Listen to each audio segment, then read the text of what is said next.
Hi, ఈరోజు నేను చేపల కూర వండుతున్నాను. చేపలు తెచ్చి నీట్గా క్లీన్ చేసి పెట్టాను.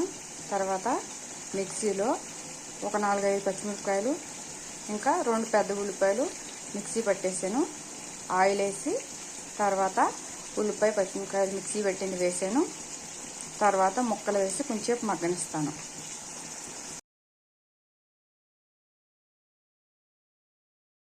ఫ్రెండ్స్, ఎలా ఉడుకుతుందో దీంట్లో కొంచెం చింతపండు పులుసు వేసాను.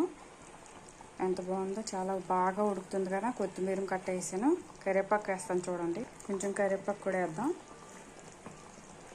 చూసారా ఎలా ఉందో, చాలా బాగుంది కదా.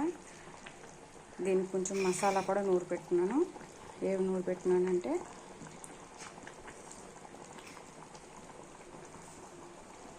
ధనియాలు, జీలకర్ర, చిన్న అల్లం ముక్క, వెల్లుల్లిపాయ, కొంచెం లవంగాలు ఈ పేస్ట్ చేసి పక్కన పెట్టుకోవాలి. కూర ఉడుకుతుంది కదా, చూసారా ఎలా ఉందో. చాలా బాగా వేసానంటే